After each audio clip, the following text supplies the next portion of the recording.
Hello, is my slide visible to all of you?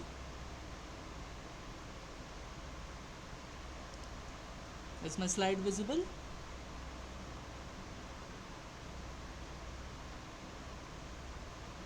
Am I audible, guys?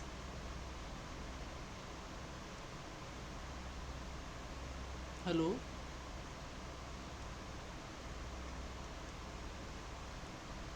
Hello, am I audible?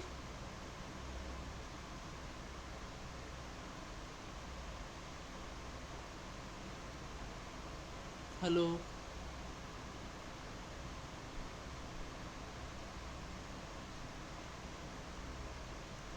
Am I audible? Hello? Hello, hello. Okay. And my slide visible to all of you, right?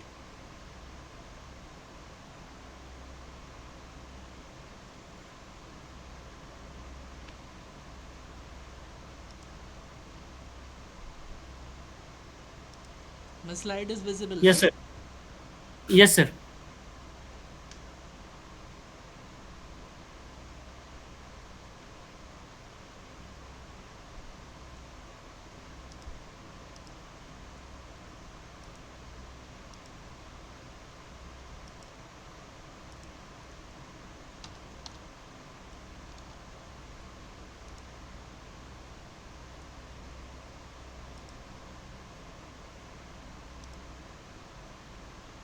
What if I told you that the root cause of procrastination is not fear of failure, but fear of success? Yes, you heard that right. Fear of success. Your brain is using procrastination and stopping you from taking action to reach your goals. This is why, when you decide to take action, your brain considers this as a threat and fear, which makes it even more difficult for you to set a goal and achieve.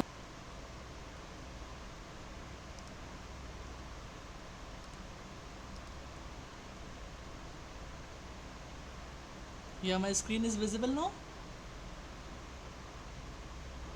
Yes, sir. Oh, Visible. okay. So, good evening, everyone. Today is the week 10 discussion of this course, Introduction to Machine Learning, and this course was originally taken by Professor Balraman Ravindran, Professor and Head of the Department of Data Science and Artificial Intelligence, IIT Madras, and myself, Ayan Paul. I am a PMRF Research Scholar from IIT Kharagpur, and I am a PMRF TA for this course. And my duties are I will be solving some of the questions so that when you will be solving your assignment you will not feel alienated. But before that I will discuss some of the theories and concept with you so that we can proceed to the numerical. Okay, so so till now whatever we are learning from week 1 to week 9, whatever we were learning was supervised. Week 1 was probably introduction, but after that from week 2 to week 9 whatever we were learning was supervised learning. Okay, in the first class I have told you there are two type of learning, there are in fact three type of learning process: supervised learning, unsupervised learning, and third one was reinforcement learning. Okay, supervised learning means you will supply the input as well as output to the computer, and the computer will make a machine learning model, and then whenever you will supply a new input, it will determine the output. Okay, so that is supervised learning. So important thing in supervised learning is you have to first give both the input as well as output to your system. Okay, the second is unsupervised learning. In unsupervised learning we are only supplying input. Okay, we are not supplying the output. Okay, someone is joining. Okay, in unsupervised learning we are only supplying the input and okay, some disturbance.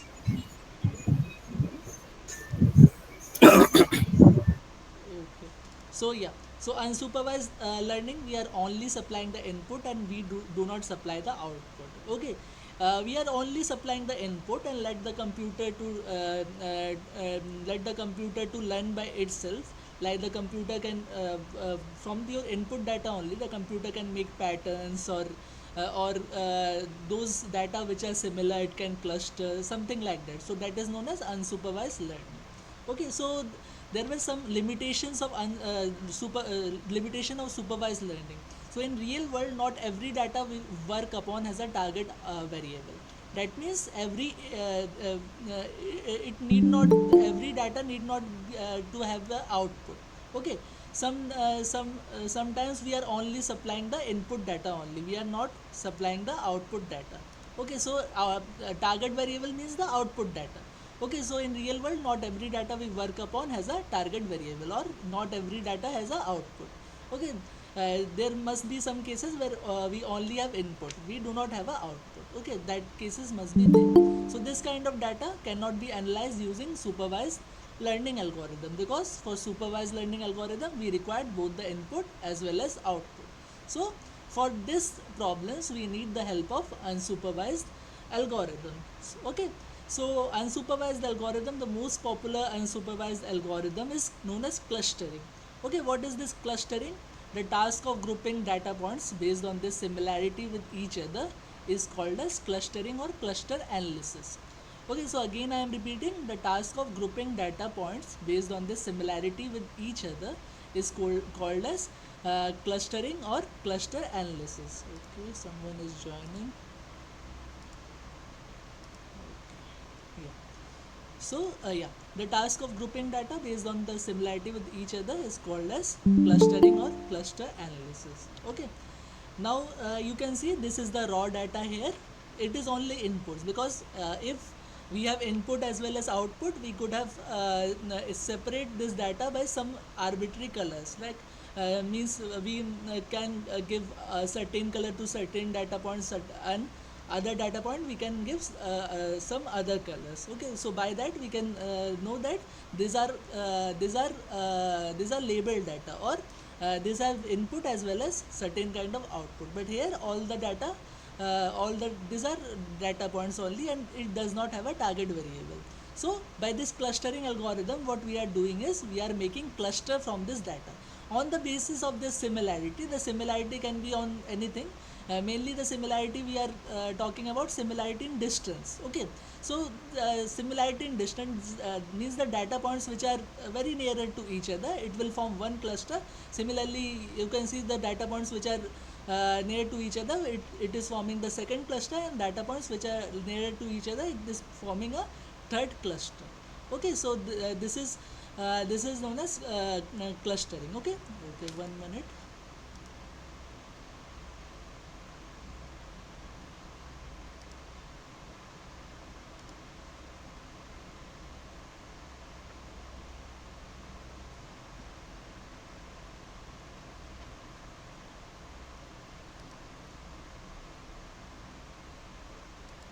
Okay. So yeah, so this is known as clustering. That means we have this, we have this. This is the raw data. Okay, this is the raw data. This is the raw data. Okay, so the raw data we are forming clusters on the basis of similarity of data points. How similarity is computed? Similarity is computed here on the basis of distance. Okay, the data points which are closest to each other, we are forming this as a one cluster. This is the first cluster, this is the second cluster, because here these data points are closer to each other. So this is the second cluster, or here these data points are closer to each other, so that is why third cluster. So we are making three cluster. Here one point to notice, the cluster we are forming is of circular shape. Okay, you can see this, the cluster we are forming has a circular shape, or it has a circular boundary. But this need not necessarily be the case. The cluster can also have a non-circular boundary. Okay, so here these are some cluster which have non-circular boundary, but as these data points are closer to each other, that is why we are forming one cluster here. This is the one cluster, and this is the second cluster. Okay, so this is about clustering. Now why we do this clustering for? Okay, okay, yeah. Now why we do this clustering for? Clustering is done for basically three reasons. First is categorization, second is pre-processing the data, third is visualization. So unsupervised learning means we are only supplying the input data, we do not have a target variable, so we have just data points, like many data points.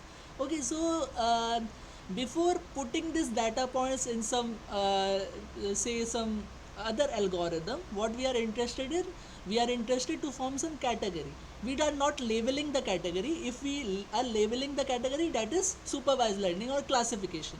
But unsupervised learning means we are not labeling the category, we are just forming clusters. Okay, so why we are forming cluster? We can categorically separate different data points based on their similarity. So this is the first reason why we do this clustering for. Second is pre-processing of the data. Now again, if we are using some another algorithm afterwards this clustering process, so what happens is, for pre-processing of data means we have a raw data, and this raw data can have n number of things. Okay, but if we can group some groups together, so we are pre-processing the data. Now this pre-processed data can be held in the applying the next algorithm. When we are applying the next algorithm, so it will not have that computational cost. Okay, the next algorithm whenever we are applying, it will not have that type of computational cost, because we have only pre-processed the data. So your algorithm need not find the scattered data point again and again, because it is in a it is in different cluster. So that is why this is known as pre-processing the data. That is visualization of the data. If your data is very much scattered, then we cannot easily visualize that data. But if we are forming clusters from our data points, so we can easily visualize our cluster. Like see in this case, if we do not form this cluster, then uh, our data points are we cannot easily visualize this data points. Okay, but now we have formed two clusters, so we are just able to we are easily able to visualize this data points, or easily visualize these clusters. Okay, so that is the three things for which we are doing clustering for. Now what are the types of clustering? So types of clustering, so first is the type of clustering based on cluster form. Okay, type of cluster form. So so there are mainly two types of clustering here. One is hard clustering and another one is soft clustering. Hard clustering means one data point can be only in one cluster. Soft clustering means one data point can be in multiple clusters. Okay, so that is the difference. So again I am telling you a type of clustering based on cluster form. There are two type of clustering. One is hard clustering and the one is soft clustering. So hard clustering means in this type of clustering, each data points belongs to a cluster completely or not. Means you can see this data point, it will belong to only the first cluster. Second, this data point, second data point, it also belongs to the first cluster only. Third data point, it belongs to the second cluster, like that. But in case of soft clustering, one data point can be belonging to more number of cluster. Like you see this blue point, it also belong to the first cluster as well as it also belong to the second cluster. Okay, so that is soft clustering. So soft clustering, in this type of clustering, instead of assigning each data point into a separate cluster, a probability or likelihood of the point being that cluster is evaluated. Means we can evaluate that what is the probability of this data point belonging to first cluster, or what is the probability of this data point belonging to the second cluster. So by that we evaluate this. Again I am repeating, on the basis of type of cluster form, there are two type of clustering. One is hard clustering and another one is soft clustering. Hard clustering means one data point belongs to only one cluster. Soft clustering means one data point can belong to more than one clusters. Okay, so that is soft clustering. And soft clustering, we tell this data point, like if we take this data point, then we will tell this data point will be belonging to first cluster as well as second cluster, but this data point will be belonging to first cluster with some probability, and this data point will belong to second cluster with some probability. So this is the difference between hard clustering and soft clustering. So is this slide clear to all of you? Any doubt?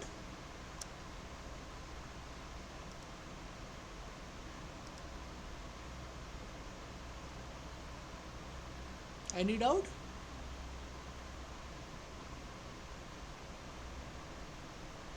Am I audible? Yes, sir. No doubt, right? No, sir. Okay. So let's move on to the next type of clustering. Now we will be working upon type of clustering based on clustering method. So previously we have seen the type of clustering based on cluster form. Now we will be discussing about type of clustering based on clustering method. So first clustering is known as partitioning clustering. Okay, so what is this partitioning clustering? Partitioning methods group data points on the basis of their closeness. Okay, generally the similarity measure chosen for this algorithm are Euclidean distance.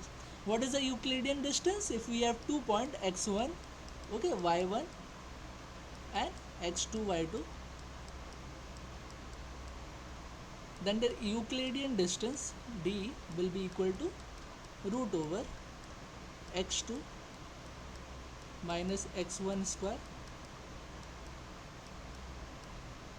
plus y2 minus y1 square. Okay, so this is the Euclidean distance. Okay, this is whole root.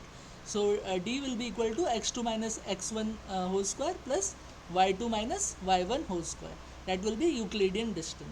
So again I am telling partitioning method groups data point on the basis of their closeness.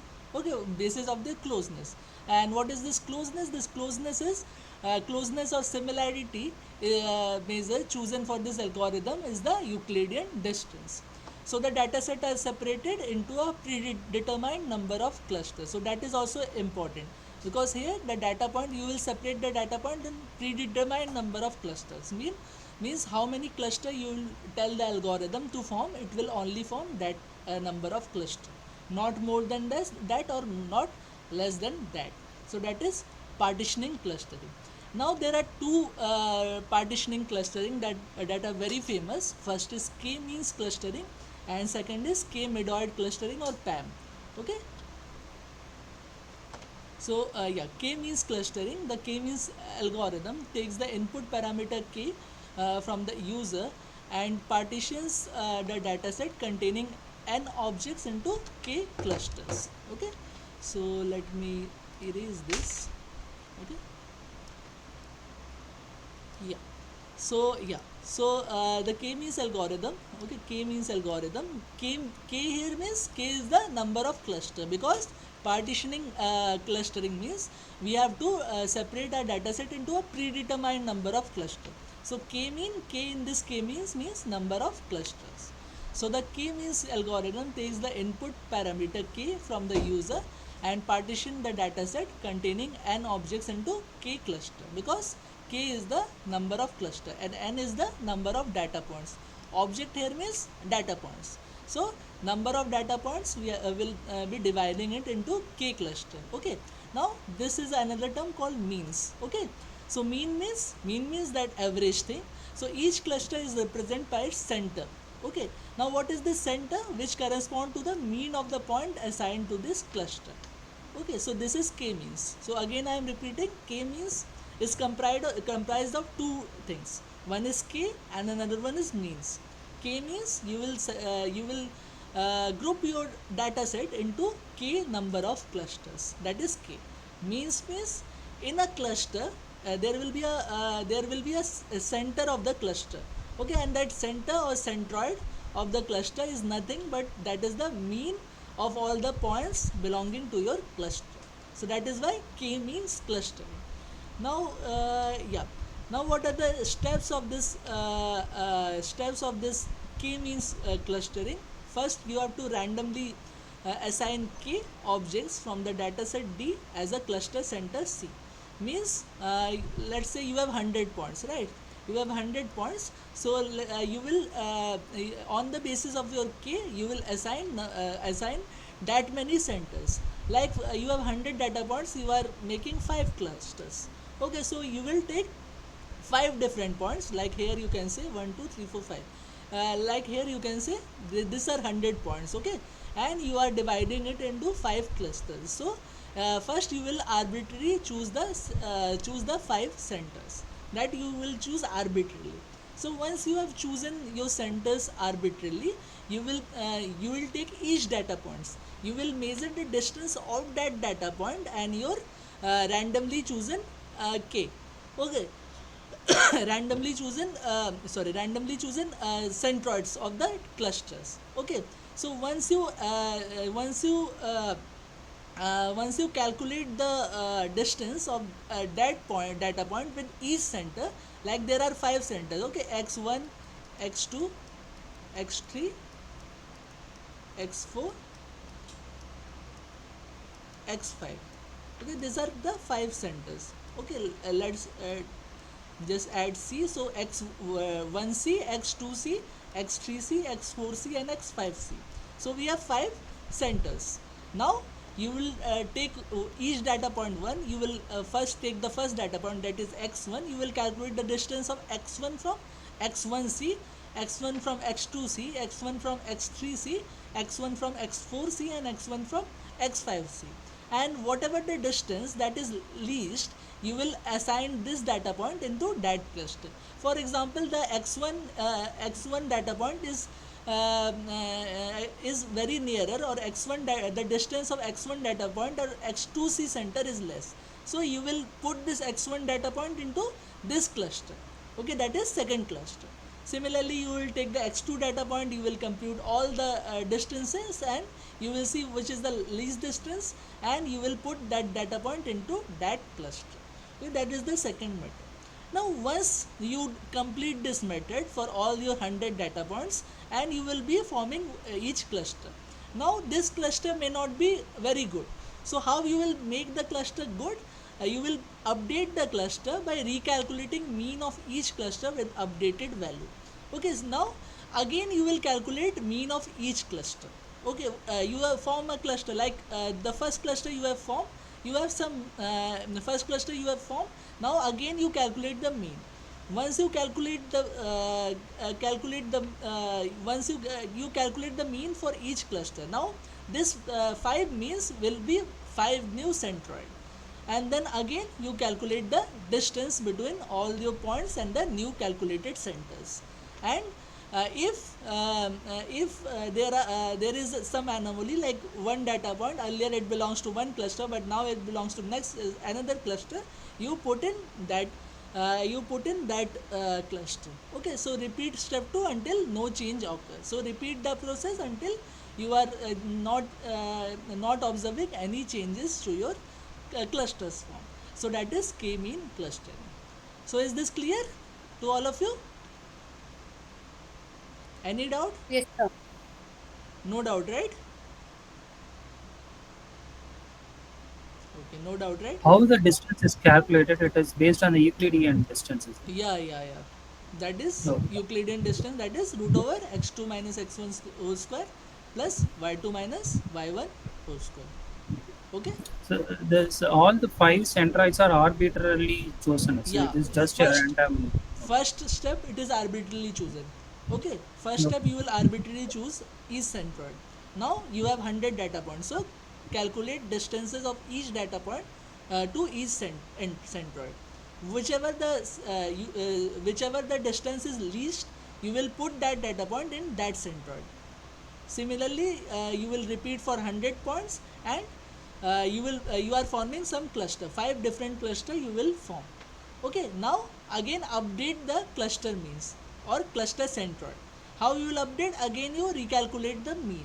Now again you repeat the same process, that is you take one data point and again you compute the distance.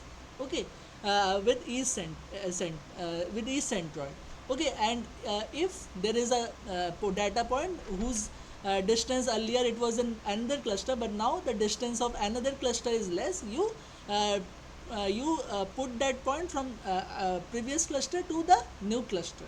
You repeat this process again and again until there is no change of the cluster form. So that is k-means. Okay. Actually, to recalculate the centroid, we will be taking the means of all the data points which is particular to that particular cluster, right? Yeah, yeah, For yeah, one cluster. Okay. yeah, absolutely. Okay, clear, right? Okay. Yes. Yes, sir. Yeah. Now another thing to discuss about, yeah, what is the value of k? Value of k, yeah, we are predetermining it, but what is the best value of k? So how that is decided? That is decided by this method known as elbow method. Okay, what is this elbow method? What we do is we keep on changing the k values from one to another. Okay, first we take k equals to 1, and then we will calculate this WSS error. What is this WSS error? It is the sum of squared error of each data points from its cluster center. Okay, again I am telling, like this data point you will be computing with this cluster center, the distance of this data point with this cluster center. Similarly, this data point to this cluster center, and that will be squared sum. Okay, that will be squared sum. You will add each and you will calculate this WSS error. Okay, and you will plot this curve from with k 1 with k value equals to 1, your, let's say your WSS is 100, then k value equals to 2, your WSS is like 60, then k value equals to 3, WSS is something like 40, k value equals to 4, your WSS is, let's say, 10, then k value is 5, your WSS is, let's say, 9, then 8 and 7, etc, etc. But you will see after 1k value there is not there is no significant change in your WSS value, so that will be your k value. Okay, so again I am repeating, you can perform it with different value of k. Like first you choose one value of k, you calculate the WSS error. What is this WSS error? WSS error is the squared sum error of the points, squared sum error of the points to the cluster centroid. Okay, of the particular cluster centroid that the point belongs. Okay, so that will be equal to let's say this is the x1c and this is the x1, so it will be equal to x1 minus x1c whole square plus let's say this is the x2, so x2 minus x2c whole square. Similarly, you will calculate for all the data points, that is your WSS error, and you will be checking what is the WSS error when you are increasing the value of k. Now at one value of k you will find out that WSS, even if we increase the k value, there is no significant change in the WSS error, so that will be our chosen k value for this k-means clustering. Okay, is it clear to all of you? So we will be doing the repeating the same with the different k values. Is it first one, then 2k, k is equal to 2, then k is equal to 3. Then we will be finding the WSS for each error Yeah, by plotting the WSS graph. for each k value. Okay, the Oh, k value you will see after some k value, your WSS error will change, but it will not change that significantly. Okay, so that will be your chosen k value for the k-means algorithm. Okay, so we will be following the same step, that is 1, 2, 3, 4, that we had discussed previously for all the k for values. one k value, like k equals to 1, you will repeat all the four steps. K equals to 2, again you will repeat the all the four steps like this. Okay, Oh, okay, okay. okay. Now So let, we will be, yeah, please, hello, yeah, please ask, any doubt? thanks, sir. That's Okay, now we will be moving to the next partitional algorithm known as K-medoid clustering. Okay, also known as PAM. What is this PAM? PAM is partitioning around medoid. Okay, that is PAM. That is same thing. That is K-medoid. You can also tell it as K-medoid or partitioning around medoid. That is PAM. Okay, algorithm. In this algorithm, each cluster is represented by one of the data point in the cluster called medoid. Okay, what is a medoid? A medoid can be defined as the point in the cluster whose similarity with all other points in the cluster is maximum. It corresponds to the most centrally located point in the cluster. Okay, now earlier we were talking about k means. So k, I have told you, k is the predetermined number of clusters, and means is the center point will be the mean of all the cluster point of that cluster. Now here we are not talking about mean, here we are talking about medoid. So what is a medoid? Yeah, you see this is the difference between this means and medoid. If we take this 5 data points 2, 5, 6, 9, 13, and if we will calculate mean, okay, if we will calculate mean, so this k mean centroid will be 7. Okay, but medoid will be a point. Medoid will be a point in the cluster, means medoid will be in a point that is in the cluster only. Mean means it need not to be in the cluster, but medoid will always be in the cluster. So that is the main difference. Okay, medoid is the mainly the most centrally located point. So what is the center point? 2, 5, 6, 9, 13. This 6 is the center point. So that will have similarity, maximum similarity with all the points. So that is why 6 is your medoid point. So that is the difference between mean and medoid. So again I am repeating, mean need not to be in the mean need not to be inside the data points, but medoid is a data point only. Okay, that is the difference between mean and medoid. So again I am repeating, mean it can be or cannot be a data point, but medoid will always be a data point. So that is k-medoid. Now what are the steps here? You initialize, select k random points out of n data points as medoid. Okay, again same process like previously. You just select k and random k, and out of and you form you just select k, you select that much medoid. Okay, earlier we are talking about mean, but now we are talking about medoid. So you select k random point out of n data points as medoids. Okay, and how many k you will select, you will form that number of cluster. So associate each data points to the closest medoid by using any common distance metric method, that is Euclidean distance you can take, similar to your k-means. Now determine the cost of each point. What is the cost of each point? Cost of each point is point minus the centroid distance of that cluster.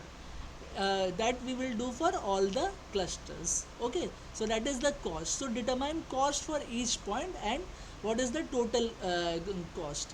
Now for each medoid m, for each data o point which is not a medoid, okay, m is the medoid point and o is any other data point. So you have to swap this m and o, associate each data point to the closest medoid and recompute the cost. Now you have to just swap your other data point with the medoid. Okay, and you have to recompute the cost. What was the earlier cost and what was the new cost? Now if the total cost is more than that in the previous step, we have to undo the swap, or we have to keep the or we have to keep the swap. So that is partitioning around medoid or k medoid cluster. Okay, so is it clear? So again I am repeating, we have to make k cluster, we have to randomly choose k data points, and this k data points are your medoid. Now we have to we have to take each data point and we have to calculate the distance like we have done in k-means algorithm. Now second thing is we have to swap the point. Yeah, and swap the point. After swapping the point with your medoid point, you have to compute the overall cost. Now if the overall cost is less than your previous thing, then we will keep the swap. Otherwise, if the overall cost is more than your previous cost, then we will undo the swap. So that is your k-medoid clustering or PAM. Okay, now what is the difference between your k-means and k-medoid clustering? K-means clustering, first is about representation of cluster. So k-means clustering uses the mean of points centroid to the to represent a cluster, and about k-medoid, it uses the medoid to represent a cluster. And now sensitivity to outliers. Whenever we are talking about outliers, the k-means algorithm is high sensitive to this outliers, but k-medoid, as we are doing this swapping process, it is more robust to the outliers. And thus this computational efficiency, k-means is generally faster and more efficient. K-medoid is a slower because we have to swap each point again and again. Okay, we have to swap each point again and again, and we have to calculate the cost, and again if the cost is more than the previous step, then again we have to undo the swap.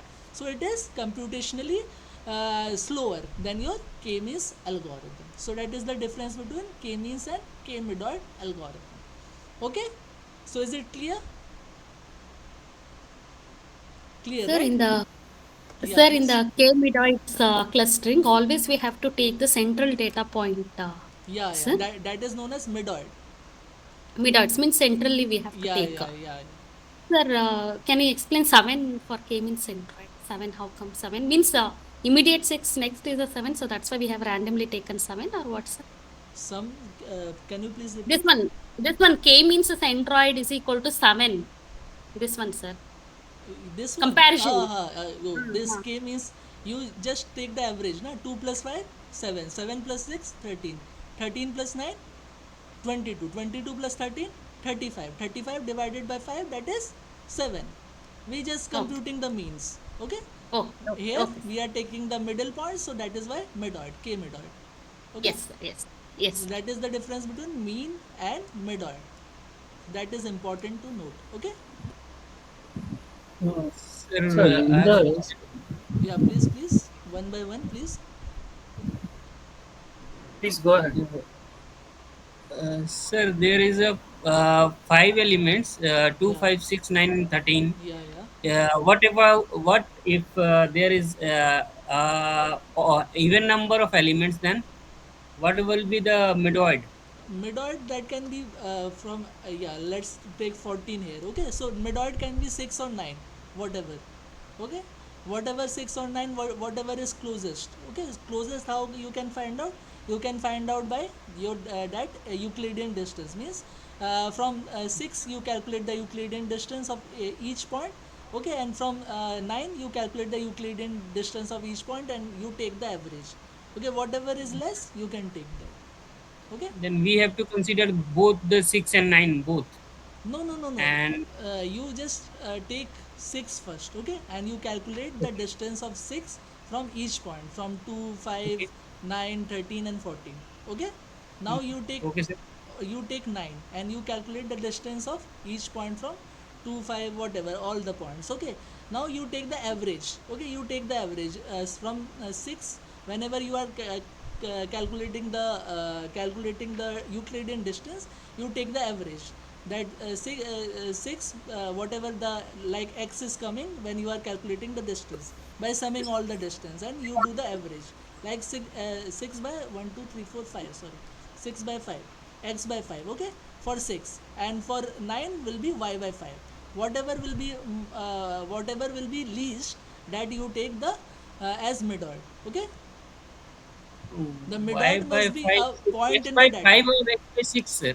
X by 5 or x by 6. x by 5 If x there by is a 5 6. because 5 distances will be there na from 6 this is Oh, the first distance this is the second distance this is the third distance this is the fourth distance this is the fifth distance so that is okay, why okay, 5 okay. okay. Okay, sir. So that is the about your partitional algorithm. Now we will move on to the next So one more doubt. yeah, yeah, Excuse me. yeah, yeah, please. Sorry to. Yeah, yeah, May I please, know what please. is this PI and CI, please, in the formula? Yeah, pi is the point, ci is the midoid. Okay, Midai. Oh, midoid. okay, okay. Ci means This center. Center is what? Center is nothing but midoid in your k midoid algorithm. Okay. why we are doing two summation. Two summation means you have to First, yeah we will see take the difference and we make the summation distance between the PI. yeah, yeah, then you have to do for the next cluster also, right? Next cluster, next cluster, next cluster, like Oh, from okay. yeah, yeah, like from this data point you will do your pi minus ci for you take one data point, you take one cluster and you do the pi minus ci. Similarly you will have to do the pi minus ci for the second cluster also, for the third cluster also, for the fourth cluster also. Okay. Now, how we will swap the centroid then? Because Swap the if we are center making whenever you are yeah, swapping the centroid you have to do it in one cluster only. Okay. one cluster, Yeah, yeah, okay. you have to swap between this and this data point. Similarly you take the second data point, you do the swap. Okay. Okay. Okay. Now let's move to the second type of clustering known as hierarchical clustering. Okay. So hierarchical clustering, each data point is initially taken into account as a separate cluster which is subsequently combined with the cluster that are most similar to form a large cluster that contain all of the data points. Okay, so first each object begins as its own cluster at the base of the tree when using hierarchical clustering, which creates a dendrogram, a tree-like structure. We will discuss about the dendrogram. Second is the closest pairing of the cluster combined into large cluster after algorithm examines how similar the object are to one another. Third is when every object is in one cluster at the top of the tree, the merging process is finished. So let's talk about this algorithm with this example. Okay, so this is the data points. We have 1, 2, 3, 4, 5, 6 data points. So clustering, what we do in this hierarchical clustering is each object begins as its own cluster. Okay, we will say this point 1 will be cluster 1, point 2 will be cluster 2, point 3 will be cluster 3, point 4 will be cluster 4, similarly point 5 and point 6 will be cluster 5th and 6th. Now the closest pairing of clusters are then combined to have a large cluster, to form a large cluster. So what are the closest point? These two are closest, these two are closest, or these two are closest. Whatever I can see with my naked eyes. So first we will take this 2 point, as these two are very closest to each other, we make it this as one cluster. Now second step, we will see what are the other 2 points that are closer. Now we are seeing that these 2 points are closer. So again we are making another cluster of this two cluster combined together. Okay, someone is joining. Okay. Yeah. Now third step, again we will see what are the distances that are close, and we will make another cluster. So we have made this two we have formed one cluster, this two we have formed another cluster. Now what we are seeing is the distance between this point and this cluster is less. So we are combining this cluster and this cluster. So we are combining and forming this cluster. Now this point we are observing for this point is, or this cluster is closer to this cluster. So we are combining this cluster and this cluster. Now at last we have only two cluster left, so we will combine this two cluster also. So this is the large cluster. So this is the steps that are written in 1, 2 and 3. Now what is this dendrogram and all these things? See, all this cluster can be represented in the form of a tree-like structure known as dendrogram. Okay, so how this is formed? First what we have seen is this E and F cluster. Okay, this is A, B, C, D, E, F. So just we have named it for the sake of more visualization. Okay, so we are just naming it A, B, C, D, E, F. We have 6 data points, so A, B, C, D, E, F. As each data point will be its own cluster first, so A will form its own cluster, B will form its own cluster, C, D, E, F will form its own cluster each. Okay, now we are seeing this E and F data point are closer to each other, so we are connecting E with F in the first step. Now we are seeing this A and B cluster are closer to each other, so we are connecting A and B. Now what we are seeing is this E and F cluster that we have formed combined together, this is closer to this data point D. So that is why EF we are forming a link between EF and D. Now what we are seeing is this D data point and this C data point is closer to this cluster EFD. Okay, so that is why we are combining this C cluster with this EFD cluster. Okay, now what we are doing, we are recombining all the we are combining all the clusters. That is why this two different cluster are recombined. So we are forming a link between this AB cluster and CDEF cluster. So that is dendrogram structure. So is it clear what is the hierarchical clustering? How we are doing the clustering? Should I again explain it, or is it clear? Am I audible? Yeah. Yes, sir, it is clear. Clear, right?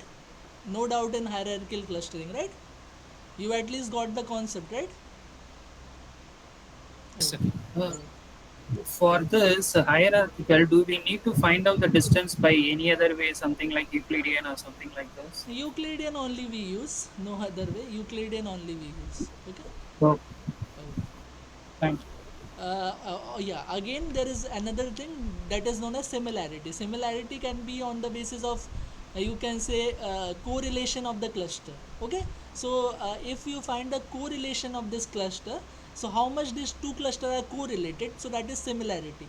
So one is Euclidean distance. Euclidean distance, as shorter the distance, you will combine the data point. Second is similarity on the basis of any type of correlation matrix. So if you know that similarity or this correlation matrix, then again you can combine this two cluster on the basis of similarity. The more will be the similarity, the more you will combine this two clusters. Okay, we will also Okay, discuss sir. this thing in a question also. Okay, Okay. numerical question also. Okay. Now, what are the limitation of some clustering algorithm? So, clustering algorithm like this K-means algorithm do not perform clustering very efficiently, and it is difficult to process large dataset with limited amount of resource. Means these are computationally inefficient. Means these are very slow. So to deal with this, we have one hierarchical clustering known as BIRCH. So what is the full form of BIRCH? That is balanced iterative reducing and clustering using hierarchy. Means this is a type of hierarchical classification only, but we will do some step before this hierarchical clustering. So BIRCH is a clustering algorithm that can cluster large dataset by first generating a small and compact summary of a large dataset that retain as much information as possible. This summary, smaller summary, is then clustered instead of clustering the large dataset. So, what is the problem of your clustering? Some of the clustering algorithm, like your traditional clustering algorithm, like partitional clustering. The disadvantage of this is these are computationally inefficient. These are very slow, and when you have a problem of lack of memory or the slower CPU, this algorithm does not work well. So we come out with something called BIRCH. Okay, so BIRCH BIRCH, the H in BIRCH stands for hierarchy. Okay, hierarchy. So and C for clustering. So it is hierarchical clustering only. But before that, we will do balanced iterative reducing. So what we are doing is, we are reducing the larger dataset by generating small and compact summary of larger dataset that retain as much information as possible. Means out of this larger dataset, we are slowly reducing, we are slowly retaining the summary from this larger dataset, and once we have the summary, we are applying this hierarchical classification on this summarized dataset. So that is BIRCH. Okay, so BIRCH, there are two important terms to know in a BIRCH. One is CF, or clustering feature, and second is CF tree. So what is this clustering feature? Clustering feature entry is defined in order of triplets. So clustering feature is nothing but it is an entity that will take three different terms. One is n. N is nothing but number of points belonging to a cluster. Another one is ls. Ls is linear sum of data points. And the one is ss. Ss is squared sum of data points in that cluster. So again I am repeating, to make this summary. Okay, we are using two things. One is cluster feature and another one is cluster feature tree. So what is this clustering feature or cluster feature, whatever you tell? So this clustering feature is an entity, okay, that is defined in triplets. What is the triplets? N, ls and ss. What is n? N is the number of data points that is belonging to that cluster. So that is n.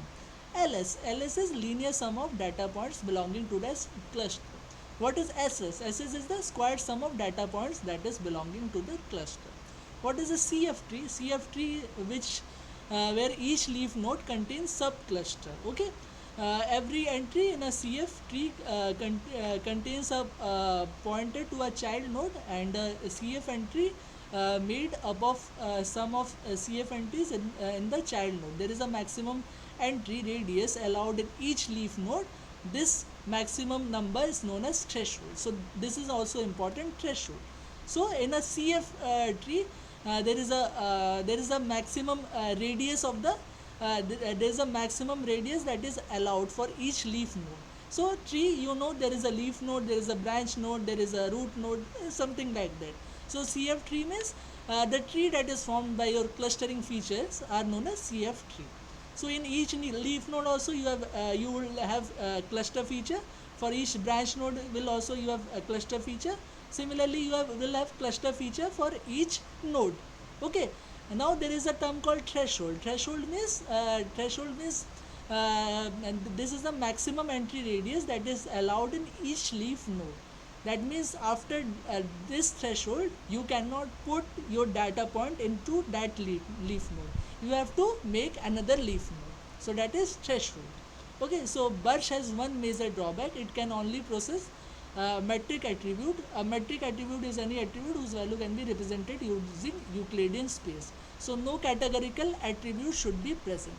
So one limitation of BIRCH is that it will only take continuous data point. That means it will not take categorical attributes. Okay, it will only take this continuous attributes only. So that is the limitation of this BIRCH. Okay. So yeah, so let's do a numerical approach. It will be more clear what is this CF and how this CF tree is formed. Okay, so you got some concept regarding BIRCH. Any doubt in this slide? At least you got some of the concept. Okay, it is clear, right? Okay, so let's do a numerical approach so it will be more clear. Yeah, Bharati, any doubt? No, sir, clear, Okay. sir. Okay, so let's take a numerical question and it will be more clear. So these are 6 data points. Okay, and we have to form cluster out of this data points. This has maximum 2 branches. Okay, and here the threshold is less than 1.5. Okay, so again I am repeating, we have 6 data points. We have to divide it into a number of cluster, and here as maximum branches is 2, then we can only make 2 clusters. T is less than 5, that means the threshold will be less than 1.5. Now we will how we will start our question. Yeah, this is a numerical approach only I can show, because to do the numerical we have to take each data point again step by step, so that will be a long process and that is not possible to do it in a 2-hour class. But I will tell you the numerical approach. So what we will do, you will take this data point, you will take this data point first, you will make a CF. What is CF? CF consists of three entities, like three you can say 3 items. One is N, second is LS, and the one is SS. So you are taking the first point, so N will be equal to 1. How your CF of the first point will be formed? CF1 will be equal to this will be a triplet. Okay, so this is your first data point, so you will write 1. Then your LS is linear sum. So as you are only dealing with your first data point, so that is why you will write 3, 4. Okay, now this SS is your square sum. So 3 square is 9. Okay, and 4 square is 16. So that will be your CF1 for the first data point. Now by this you will calculate the radius. Yeah, this is the formula of the radius that I had not told in the previous slide, but now I am telling you that R or radius will be equal to SS minus LS square divided by N divided by whole N. Okay, so SS, what is the SS here? That is 9, 16. Okay, what is the LS square here? So 3 square, 4 square, whatever the square you will write, and divided by number of data point, that is 1. Whatever the answer will it will come if your threshold, if your radius is less than your threshold. Okay, if your radius is less than your threshold, then you will keep this data point into this first cluster only. Otherwise, if it is more than threshold, you will shift to the next cluster. Okay, so that you will perform. So let me show for this x data points x5. Okay, let me show for x5. Okay, I am skipping x2, x3, x4 and x4. I am directly discussing for x5. Okay, so whenever you will take x5, so what will be your CF will be, okay, there here it will be, okay, this is showing CF of the previous point, that is x4. but when you will talk about x5, you will write CF of the you will write a new CF. Okay, your new CF will be CF1 less than 5, because you are talking about the fifth point. So x5. Okay, so that will be yeah, n. CF comprises of three things. First is n, second is ls, and third is ss. So n for this will be 5, so that is why 5 written. Okay, now n is 5, clear. Then what is ls?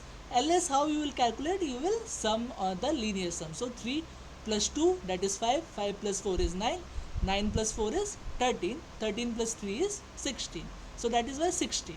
Now y coordinate you will again sum. 4 plus 6 is 10, 15, 22 and 8, that is 30.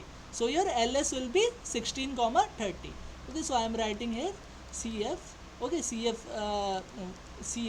will not change until it will until your point will be greater than threshold. So that is why we are again writing CF1 only. So CF1 will be, now we are talking about the fifth point. So 5 comma, I am summing all for 5 points. So 3 plus 2, 5, 9, 13 and 16. So 16 comma 30. Okay, now what is the ss will be again square sum. So 9 plus 13 plus 13 plus 16 is 29, 29 plus 16 is 45, 45 plus 9 is 54, so that is why 54. Similarly, you will doing the ss for the y coordinates, that is 16 plus 36 is 52, 52 77, 77 plus 49 is 77 plus 49 is what it will be 86, 126, 126 plus 64 is 190, so 54 comma 190. Okay, so that is how you write the CF. So is it clear how we write the CF? Any doubt how we Sir, are can you writing? please repeat? Yeah, can you please repeat? Repeat, sir. Yeah, CF. Can you please? Yes, sir. Yeah, CF comprise of three entities like N, LS and SS. Clear, right?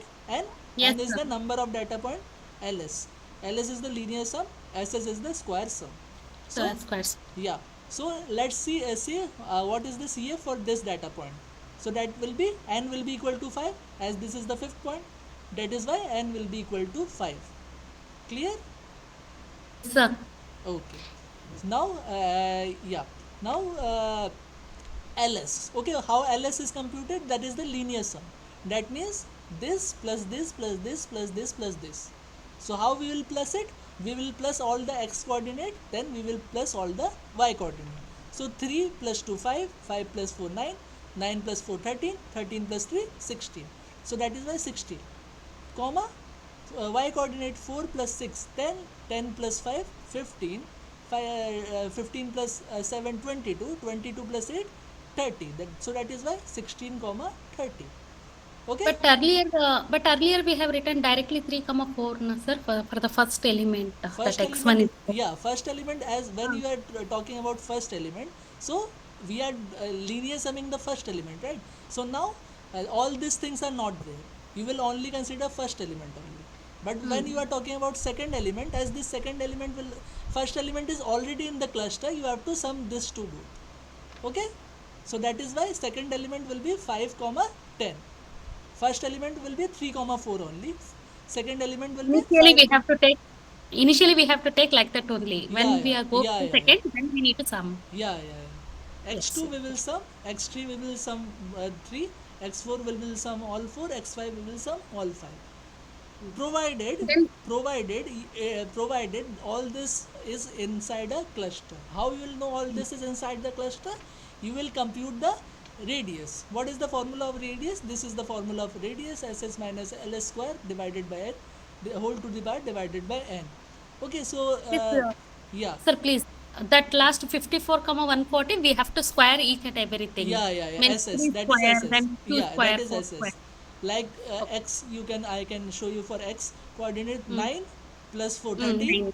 13 plus 16, that is 29, 29 plus 16, that is 45, 45 plus 9. 9, that is 54, so that is why 54. Similarly you Okay. will do Yeah. for Yes. y coordinate, so that will be Oh, 190.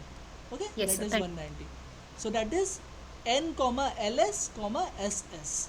Okay, so that you will do for all the point. First you will start for with 1, you will calculate the radius. Second you will you will do for second, you will calculate the radius. Third, calculate the radius. Fourth, calculate the radius. Fifth, calculate the radius.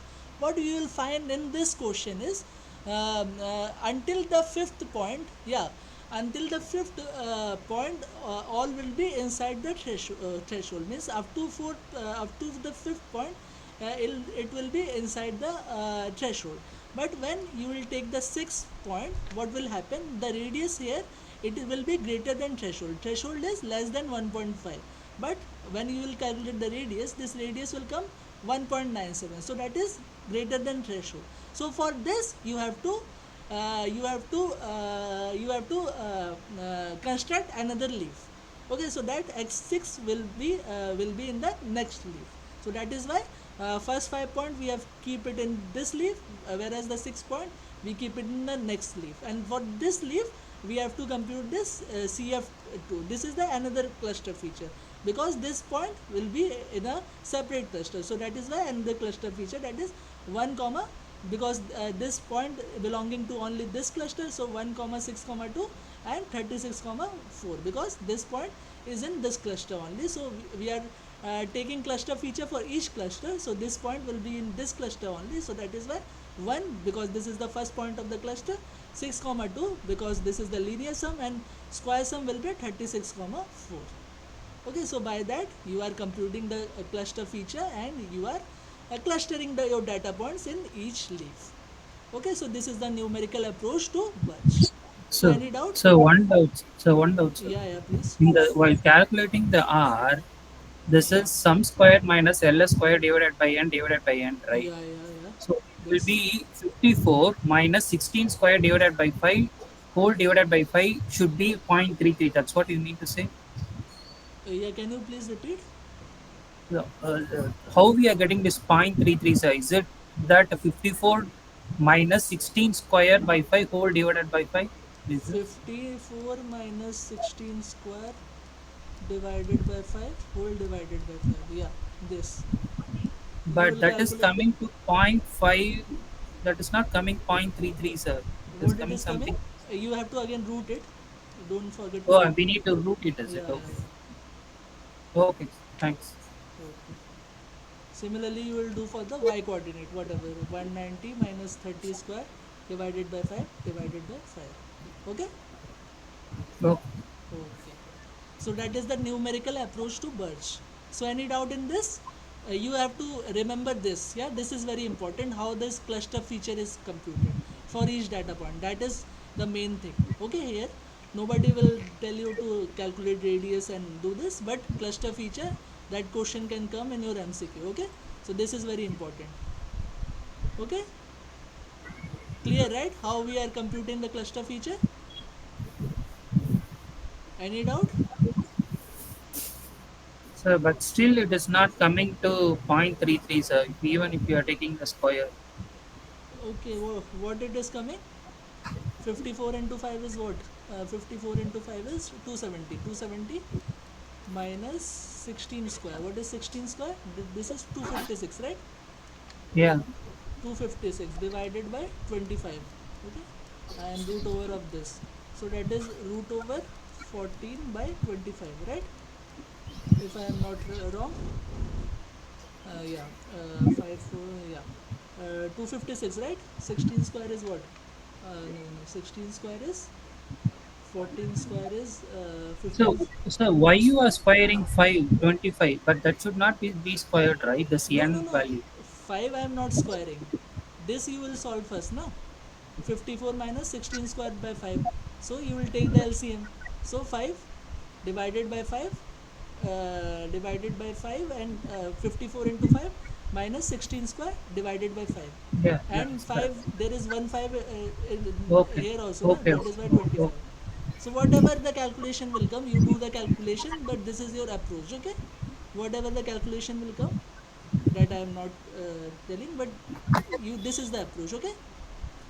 Okay. Okay, now we have the second. Is it clear? At least what is the cluster feature? Is it clear? No doubt, right? This is a very important question for BIRCH. Okay. Now let me move to the next algorithm known as cure. So cure, again, it is a type of hierarchical algorithm. Okay. Okay. So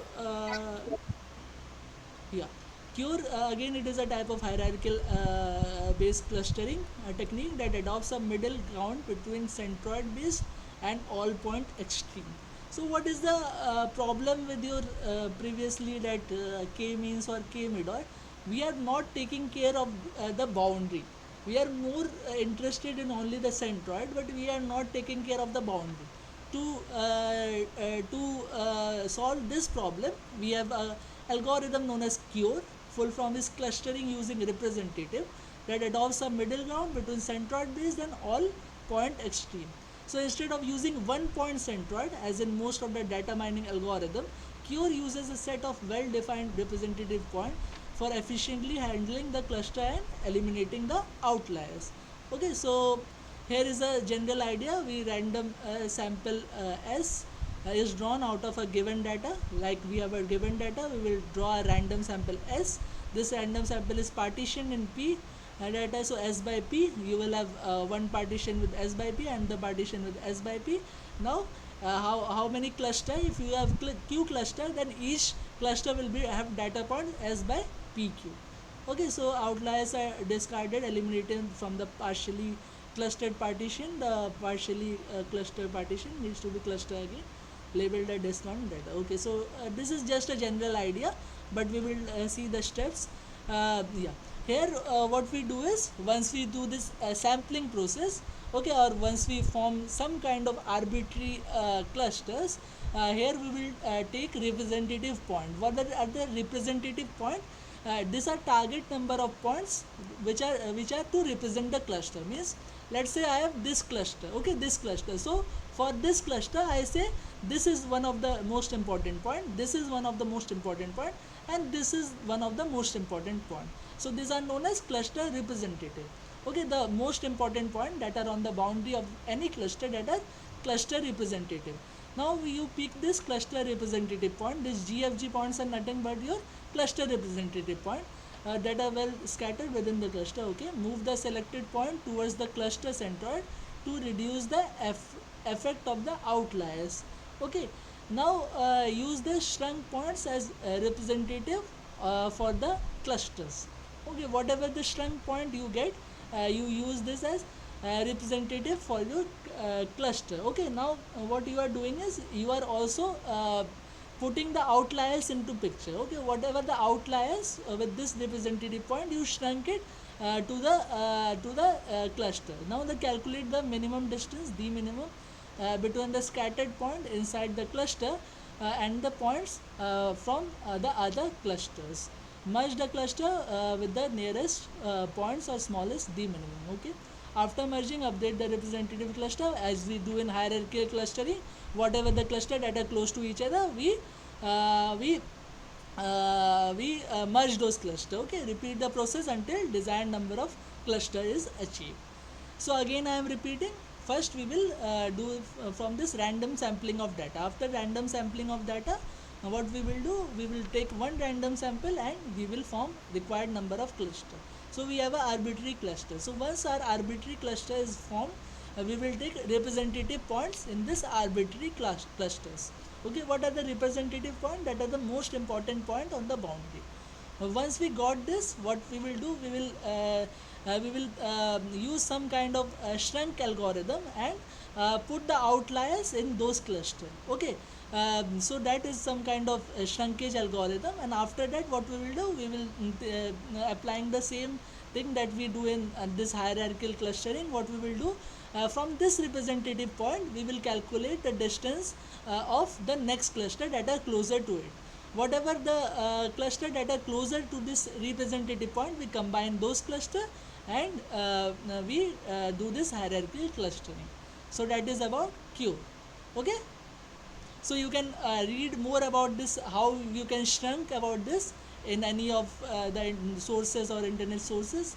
anywhere. That is actually a broader perspective. That is why I have not included, but that is how your cure algorithm works. Okay, is it clear? So this is again another type of hierarchical clustering only. Only thing here What is is this GFG, sir? these are the cluster representatives. I have told you cluster representative means the important points that are on the boundary of the cluster. Like this is your cluster, right? So for me, this is here. This is one of my representative point. Here, this is one of my representative point. Here, this is one of the representative point. So for that, GFG is written. Okay. So these are nothing but your representative point on your cluster. As the cluster forms a circle, that is why it is written in this manner, right? GFG. Okay, like Oh, here you can say this is G, this is F, so GFG. Okay, so the cluster point in this GFG. Okay, GF and GFG. Okay, oh. so this is about cure. Now we will be, yeah, any doubt? Okay, so now we will be moving on to the density based clustering. That is the third type of clustering. Now previously whatever we are doing, we are combining the data on the basis of similarity only. Okay, similarity or the distance only. But here what we will do, we will be checking the density of the cluster. Means the points which are more dense, we will make one cluster as a whole, right? We are not checking the distance of each point to point. We are only by seeing the density, which points are more dense towards each other, we are making a cluster. Similarly, which points are dense, which other points are dense, we are making it a second cluster. So let us read. Density based clustering, a model based method, find groups based on density of data points. Okay, we are forming cluster on the basis of density. Okay, contrary to centroid based clustering, which requires that uh, that number of cluster be predefined and is sensitive to initialization. Density based clustering determines number of clusters automatically and is less susceptible to beginning positions. Okay, so here earlier the all about partitional or even hierarchical based clustering, what we are doing, we are we are specifying a predefined number of cluster only. Okay, but here we are not doing so. We are letting our algorithm to decide what are the number of cluster it can form on the basis of density of data points. They are great at handling cluster of different sizes and form, making them ideally suited for dataset with irregular shapes or overlapping clusters. Okay, the key idea of now one of the algorithm of this density based clustering is dbscan. What is this dbscan? Dbscan, the key idea of dbscan means density based spatial clustering of application with noise, is that for each point of clustering, the neighborhood of a given radius has contain at least minimum number of points. So this is the idea. Means for any point, if we consider an arbitrary radius, it will have a minimum number of points. So that is the idea of dbscan or density based spatial clustering of application with noise. Okay, so in dbscan we have two important things. One is the given radius, second is the minimum number of points. So by this we will have two parameter. One is called EPS and the one is called minimum points. What is EPS? It is defined as the neighborhood around the data point. If the distance between the 2 points is lower or equal to EPS, then they are considered neighbors. Okay, so EPS is nothing but a given radius. Okay, so if your distance of one point and another point is less than the EPS, then we are considering that these 2 points are neighbors of one another. So that is EPS. Second is minimum points or min points or min PTS. Okay, minimum number of points. So minimum number of neighbor data points within EPS radius. Okay, so what are the minimum number of neighbors within this EPS radius? That is minimum points. The minimum value of minimum points must be chosen at least 3. So this is one of the you can say one of the things that we have to assume for this DB scan, that we have to choose a cluster such that minimum points must be chosen at least 3. Okay, so these are the two parameter of the algorithm known as dbscan. Okay, so now dbscan tells that we have three type of points. Okay, one is core point, and the one is border point, and third one is known as noise.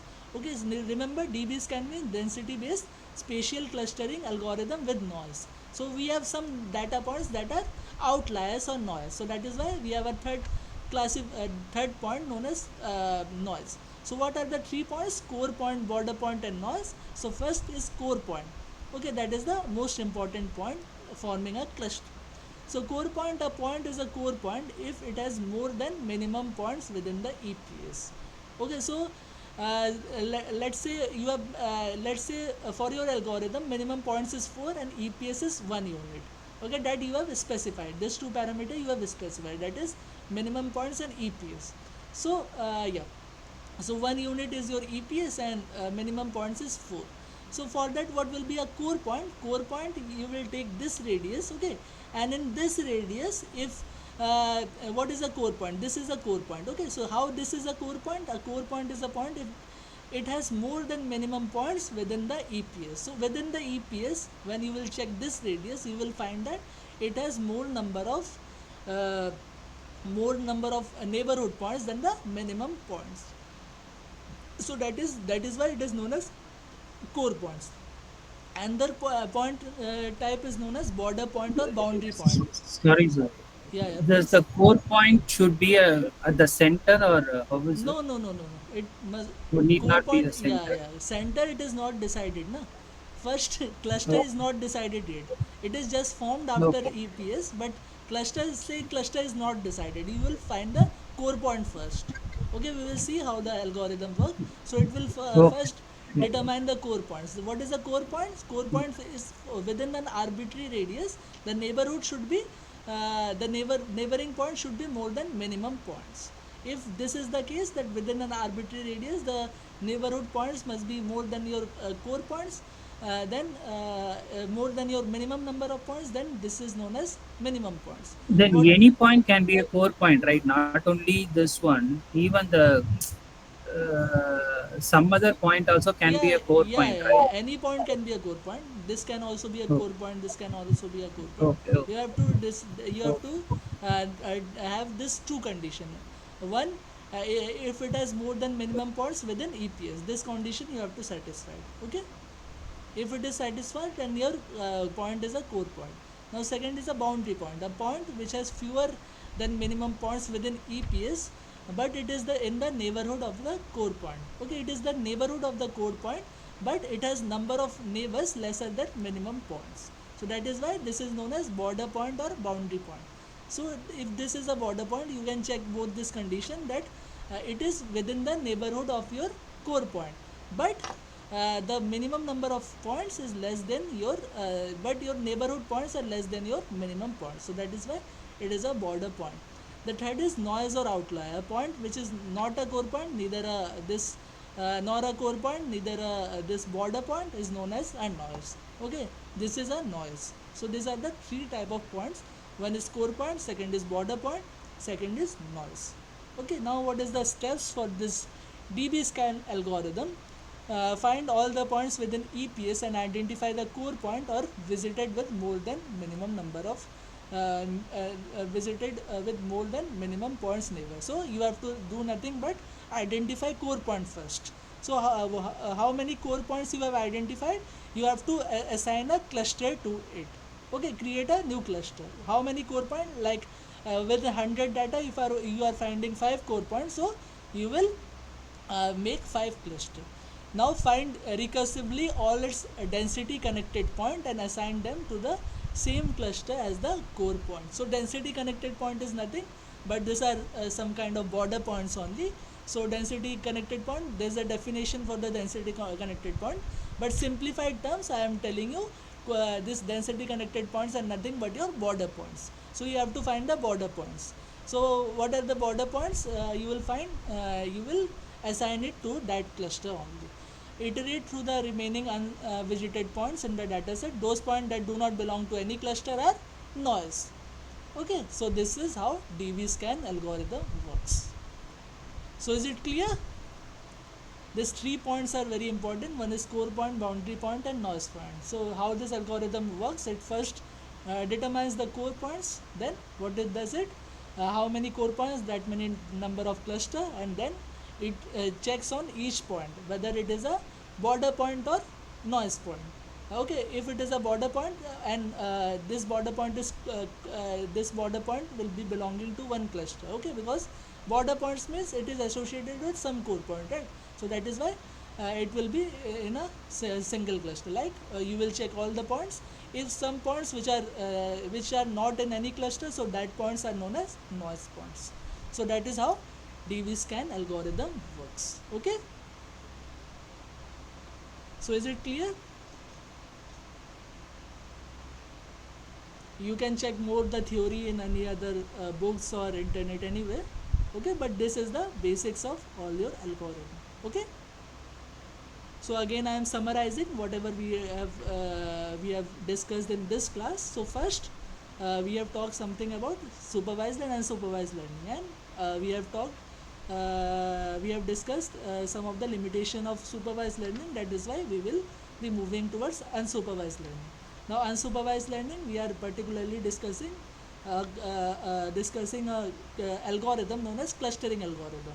Now clustering algorithm, basically if we talk about this basically if we talk about number of if we talk about the cluster types based on cluster form, then we have two types of cluster. One is soft clustering, hard clustering. Okay, and if we talk about types of clustering on the basis of method of clustering, then we have three methods. One is partitional method, second is hierarchical clustering method, third is your density clustering method. Partitional clustering method, we have two popular algorithms, K-means and K-medoid. Hierarchical clustering algorithm, we have two popular algorithms known as BIRCH and KO. Density clustering method, we have one popular algorithm known as dbscan. Okay, so that is what we have discussed. We have discussed some of the things in between.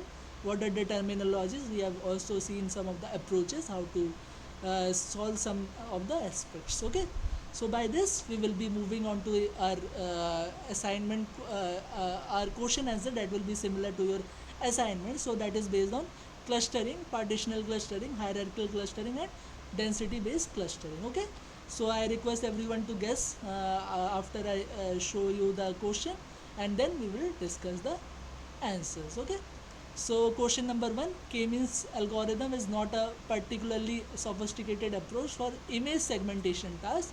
Choose the best explanation from below which supports the claim. A, it takes no account of the spatial proximity of different pixels. Option B, the curse of dimensionality does not affect the performance of K-means algorithm, as it is effectively handles high dimensional data with minimal loss of accuracy. C, the algorithm requires the number of cluster K to be specified beforehand. And D, initialization does not affect the K-means. So any guesses for this question?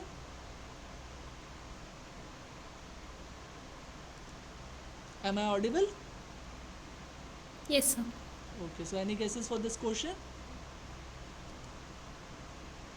Yeah, someone is telling C, B. No, B is not the correct answer, because K means always does get affected by your curse of dimensionality. That is why we have moved to this BIRCH algorithm, right? So K means algorithm has some limitation. That is why we have moved to this BIRCH algorithm. So that is why B is incorrect. Okay. That is why this B is incorrect. Okay. Now what about A? It takes no account of spatial proximity of different pixels. Now in this image segmentation task, what happens is we are segmenting the image on the basis of pixel. What is the pixel value? Pixel value is nothing but color. Okay, RGB color. And how RGB color is determined? Between 0 to 255. So that is why it will have only values, but not spatial proximity of different means it does not take any consideration about the spatial thing of those pixels. It will only consider only the color values. So that is why this is correct.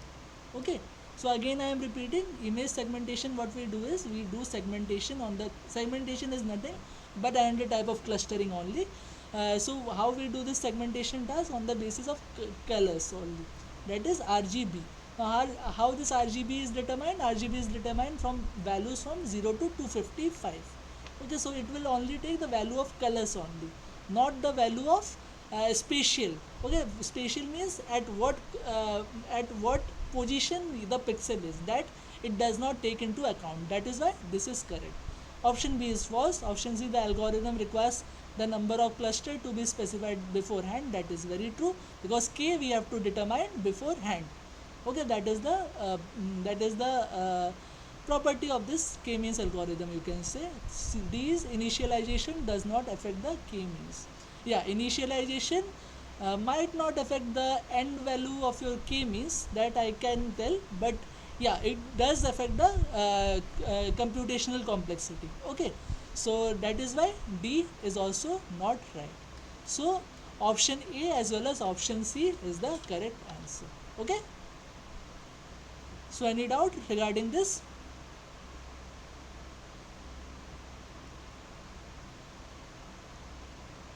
Any doubt in this question? I am audible, right? No, sir. I am audible or not? I am audible, Yes, right? sir. Yeah, okay. No doubt in this question, right? Okay, so let me move on to the next question. Okay, so the pairwise distance between 6 points is given below. Which of the option shows the hierarchical cluster created by single link clustering algorithm?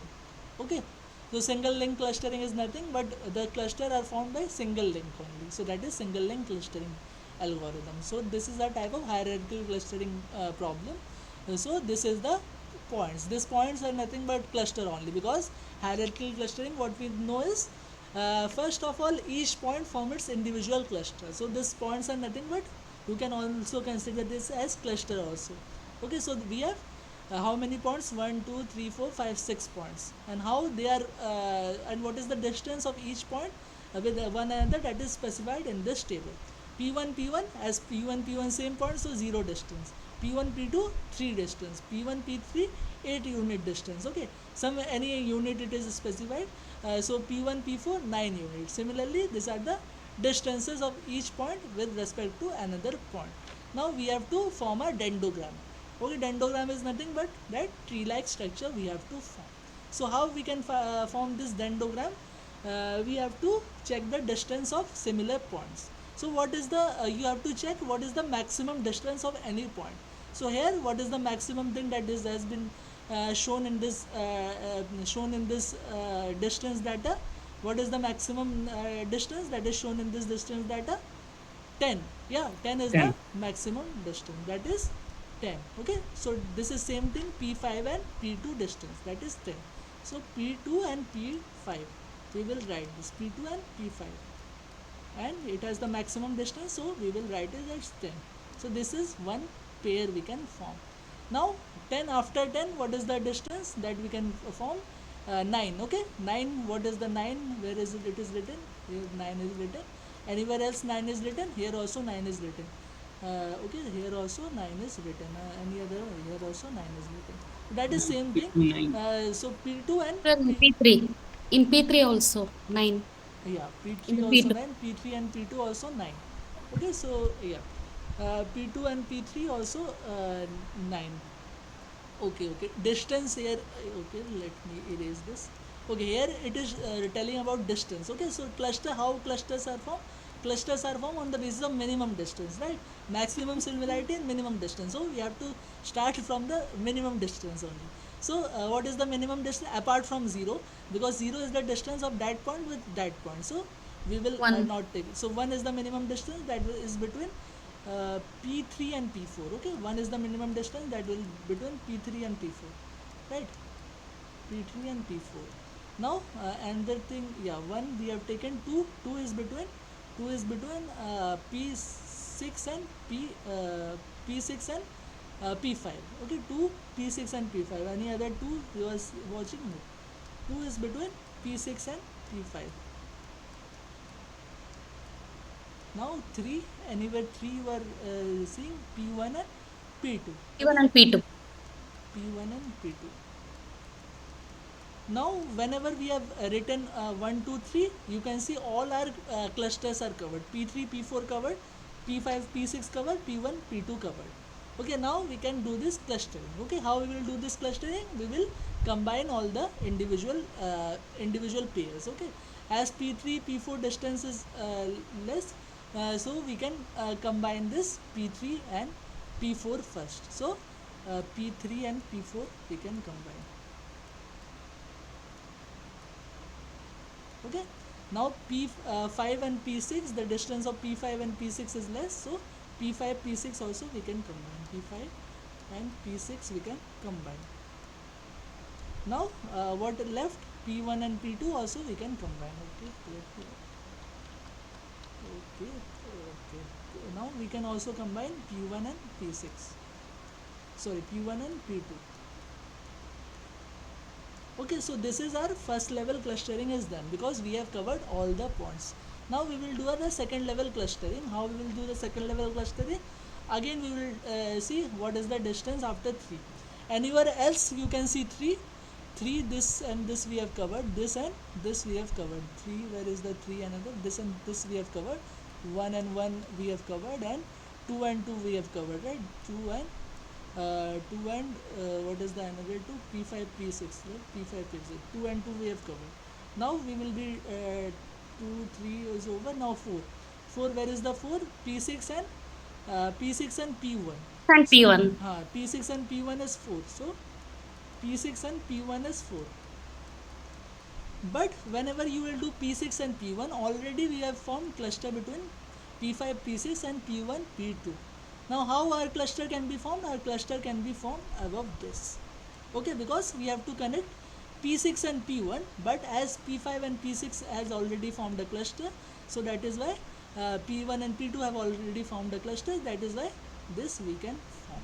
So 4 we have written, so 4, let me circle 4 and 4 here. What is the 4? 4 and 4 here. Okay, after this 5 P5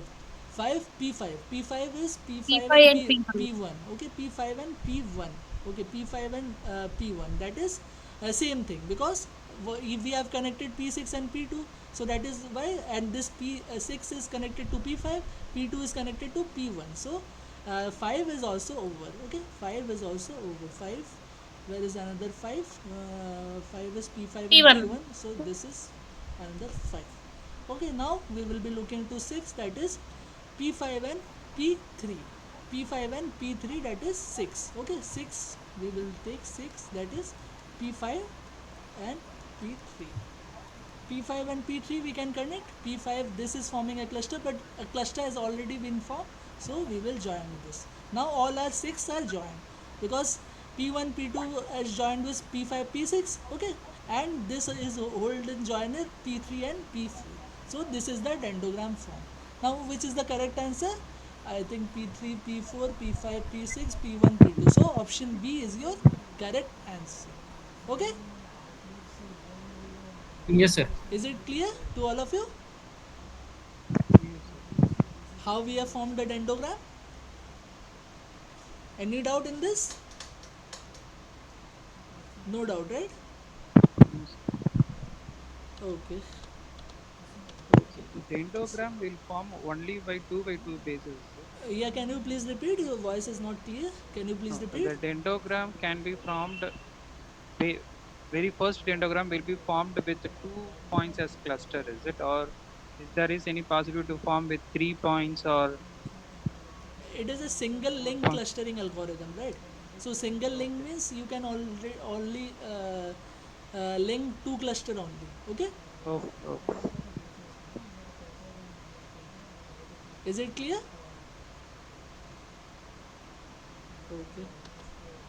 So again another question, yeah, very similar for the pairwise distance matrix given in the previous question. Which of the following shows hierarchy or created by a complete link clustering algorithm? Okay, complete link clustering algorithm. Okay, complete link clustering algorithm here. It is same as previous. Step 1, you have to connect the cluster with complete link the cluster pair to combine is bolded. Okay, connect the final clustering. Okay, so here it is very similar to the previous only. Again you have to do this complete link clustering. Complete link, single link is kind of same. Okay, same thing. Here also you have to first p5, p6, p1, p2, all the steps are same. p3 and p1 same type of thing. Then you will see whatever the distance, and do the complete clustering. So that is the only thing. Okay, single link, complete link clustering means all your clusters should be covered, so that is complete link. Single link means two clusters should be combined with one link, so same thing. So option B is your correct answer here also. Okay, so no difference in both this question. That is why I am not discussing. Now question number 4. Consider the following 3 points in a cluster. Compute. Okay, that is will be compute. I think that will be not computer. Compute the BIRCH Sir, once cluster. again, sir, pairwise, previous question, sir. Yeah, Once yeah. again. Hello. Sir, how the same means how we pairwise distance matrix works, sir, here? Same thing. The matrix Like we have itself have been given, sir. We Same need to thing, use the just pair. only what earlier what? this one P1, what earlier we discussed, like Yeah, yeah, P1, P2. yeah, yeah, yeah. Same thing, same thing. Okay, you will do the distance calculation. Means a single link or complete link is the same thing. You can see these questions are similar. Single link means two cluster will be joined by single link. Complete link clustering means each cluster should be clustered. So that is complete link clustering. Okay, Sir, you please can. can you tell me this 9 1 1 you tell me, sir, this one first distance. Can you please repeat? The first distance we got no, sir, 9. Okay, P1 9. comma P2 P2. Tell me, sir, P1 one. comma P2, P1 comma P2, and P3 comma Sir, here P3 it comma is P4. P1, comma P2, P3, comma P4 is 9. In, 9. in next question, sir. In next question. Yeah, Yeah, sir. 9 it should This be is this. P1, But here 8 it is there. P1, P3, P1, P3. What it has been written? P1, P2, and P3, P4. P1, P2, and P3, P4. Okay. P1, P2, P3, P4. 9 is what? 9 is this, right? 9 is 9 is this also. P3, P2 is 9 yeah, also. yeah. P3, P2 is 9 also. Okay, P3, P2 is 9.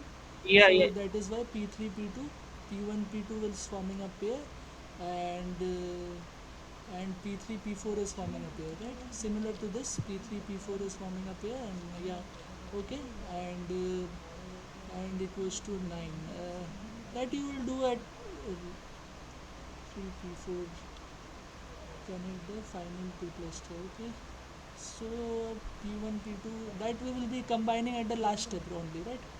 So this B is only the correct answer. You don't see this, you can compute by this only. Okay, whatever the process I have told you. Okay, you only Okay, Yes, sir. it check is the a single distances. link. Sir, actually, I have a confusion. Yeah. It is a single link clustering and it is a completely link clustering. Is there are two clustering method or it is the same? Uh, no, question is solved by same method, right? You have to compute the distance only.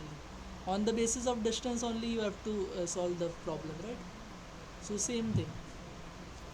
Okay, your answer will be same only, right? B. So you can follow the same process only. Okay, is it clear? Hello, am I audible? Actually, the Yes. second step is different from Yeah, the please. first second question, I suppose, because the second step in the single link we had taken in a different manner, but in complete link we are taking in the different manner, I guess, because No, the different manner. values are all different. You are only doing the link of this only, right? So you don't see this, okay? Okay, sir. Don't Okay. see this. We are connecting this two only, right? Similar to the here also, okay? Anything Sir, else? why not the other options are correct for the complete link? Okay, other options. Which option you want to tell? A, B, C, D, A, C, and D. Why not these are correct? Complete link. Okay, which option Yes, you want it to be correct? Because here it like D, sir, doesn't like make D. doesn't make sense. Like D. D. Yes, D sir. is also, I think maybe it's complete, sir. Yeah, D is also complete. Also, yeah, D is also complete. But Ah, again, we are only hierarchical clustering means the distance which are minimum. That is only we are clustering in that manner only, right? We are making cluster such that our cluster distance should be minimum, right? Making a big cluster such that our cluster distance should be minimum So only. cluster distance should be minimum in complete link clustering algorithm also, no? Yeah, In same thing. Yeah, clustering. Yeah, hierarchical clustering. This is the you can say this is the main idea of hierarchical clustering, right? Okay. sir, by seeing the option B and D, Uh-huh. just ordering the representation is only the difference, sir. There everything was remains the same. That yes, sir. what we Ordering. doing here, just only P3, P4, P5, P6, P1, P2, but the order is different. No, But here, everything representation, here I think P5, similar. P6 and P1, P2 is connected, right? Because the distance of we have seen the distance of P6 and P1 is 4, right? That is why we are combining this two things, that is P5, P6 and P1, P2, Hmm. right? But here it is combining P3, P4 with P5, P6, right? So this is wrong, right? And this is right because here the distance is less, right? Hmm. Yes, sir. Yeah, that is the thing. Okay, sir. So, so let me move to the next question. Consider the following 3 points in a cluster: 2, comma 1, 3, comma 4, 5, comma 7. Compute the BIRCH cluster feature CF for this cluster. Okay.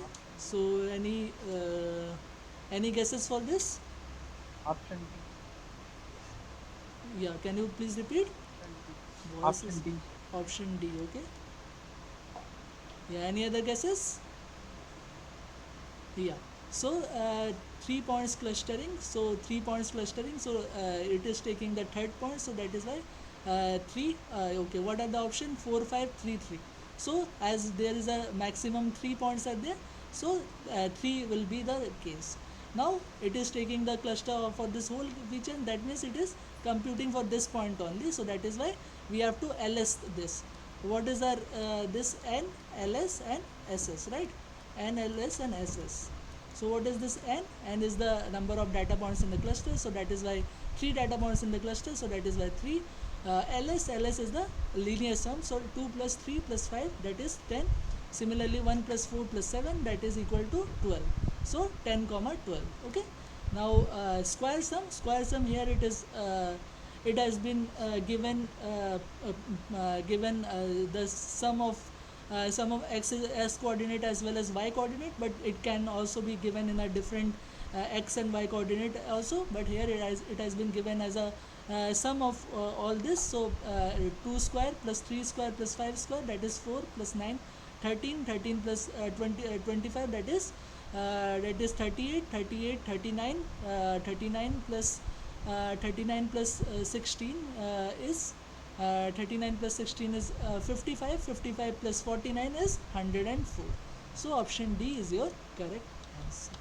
Okay, so here CF here it has been done well. So 2 plus 3 plus 5, 1 plus 4, that is why 10 comma 12, and here it has been summed up. The x and y coordinate has been summed up after doing the square. So that is why 104. 4 plus 1 plus 9, 16 plus 25 plus 49. So option D is your correct answer. Okay. Sir, why here taken as a third point, sir? But in that question, it is not mentioning to take the third data point. Can we take the first also? Can we take the first also? See if Uh, one. See, as here it has been already told the 3 points in a cluster. See, if Three you will take points the are there. yeah, if you will take the first point, so and no option is satisfied. Okay, so if Okay. you will take the first point, so what you will write 1, 2 comma 1, One. yeah, and 4 Yes, sir. 4 comma 1 means according to question here you can write 5. Okay, so that is not satisfied. Okay, if you will take 3 comma 4, so you will write 2, and then 3 comma 4 is so sorry 5 comma 5. Okay, 5 comma 5, and you what we will write is 4 plus 1 5, 5 plus 9 5 plus 9 is 14, 14 plus 16 is 30. Okay, so let me erase this 30. So again this thing is not in the option. So 1 comma 2 comma 1 comma 5 is not in the option. 2 comma 5 comma 5 comma 30 is also not in the option. But when you will take the this point, so it is in the option. That is third point. 10 comma 2 is the linear sum, and 104 is the square sum. So option D is the correct answer. Okay. Okay. Okay, sir. If all the options are there, then you can take all the three options. Okay. Okay, sir. Okay. Now statement first, cure is robust to outlier, or statement 2, because of multiplicative shrinkage the effect of outlier is dampened. So option A statement 1 is true, option A statement 1 is true, 2 is true, 2 is the correct reason for 1. Option B statement 1 is true, 2 is true, 2 is not the correct reason for 1. Option C 1 is true, 2 is false, option D both are false. Okay, so any guesses for this?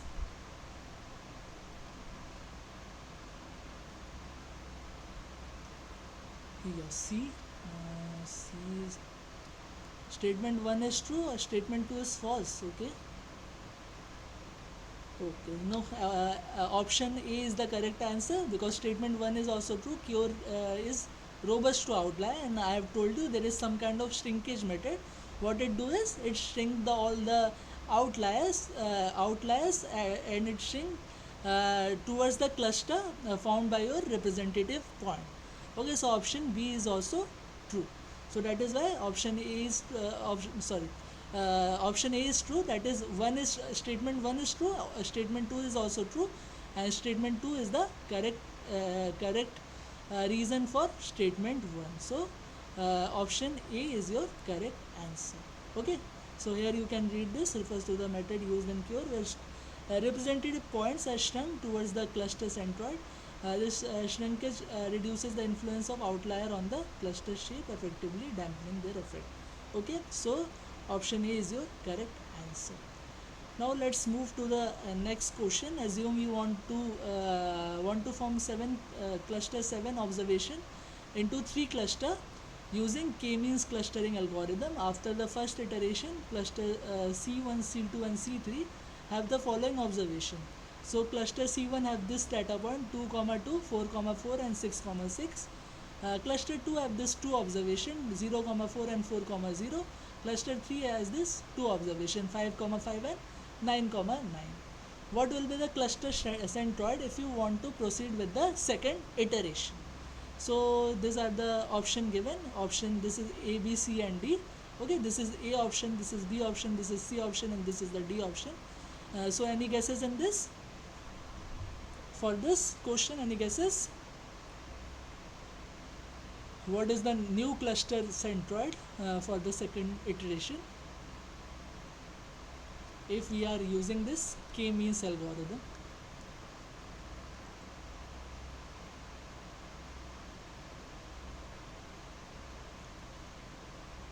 Here someone is telling B. Any other guesses? Okay, no guesses. So let me solve it. So K-means means for the second iteration your center or K your center will be formed by the means of all the data points in the cluster. So you have to do nothing. Sorry. So you have to do nothing, but you have to find out the means of all the data points in the cluster. So if I find out the means of this, that is 2 plus 4 plus 6, that is 12 by 3, that is 4, and 2 comma 4 comma 6, that is 12 by 3, that is 4. So your C1 new center will be 4 comma 4. Okay. For the C2 your center will be 0 plus 4 divided by 2, that is 2. Okay, 2, and 4 plus 0 divided by 2, that is 2, 2 comma 2. Now for C3 your center will be found by 5 plus 9 divided by 2, that is 14 divided by 2, that is 7. Okay, and 5 plus 9 divided by 2, that is 7. So your new cluster center will be 4 comma 4, 2 comma 2 and 7 comma 7, that is option A. Okay, so option A is your correct answer. So any doubt in this, how the centroid is formed for this K-means algorithm? No doubt, right? B is not right. 6 comma 6, 4 comma 4 and 9 comma 9. No, B is not right. Okay. What if it is medoid?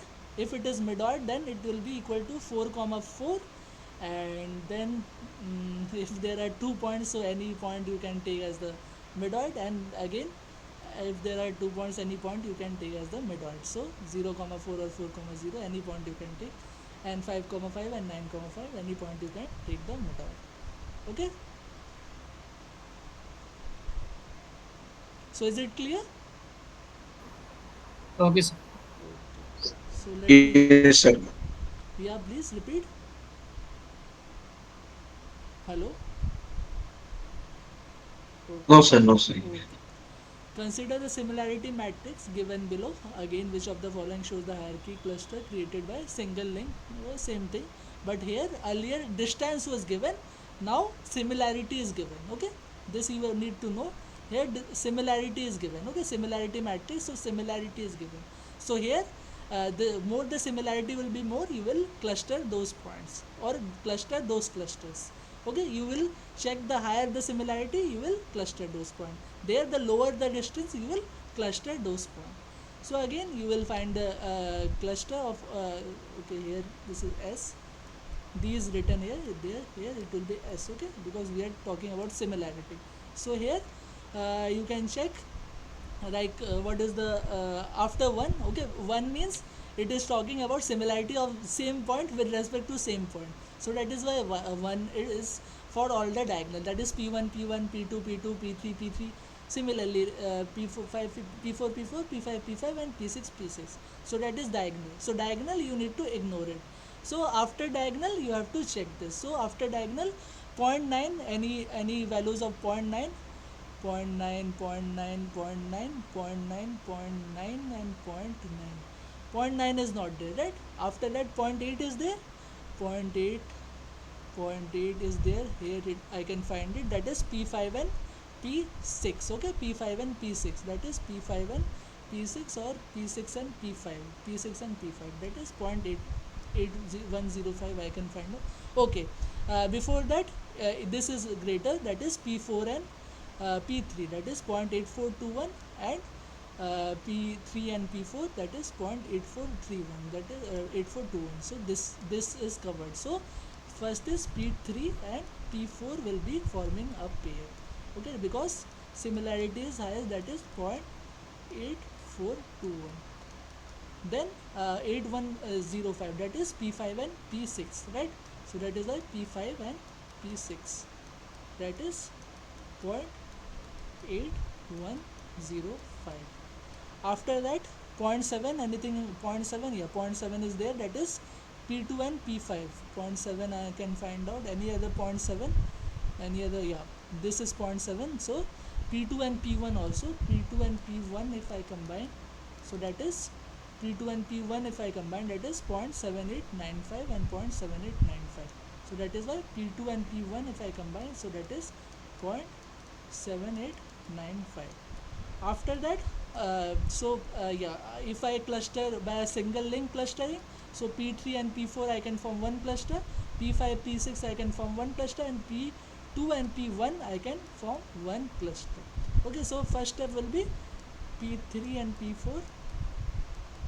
Okay, that will make one cluster. Then P5 and P6 will form one cluster.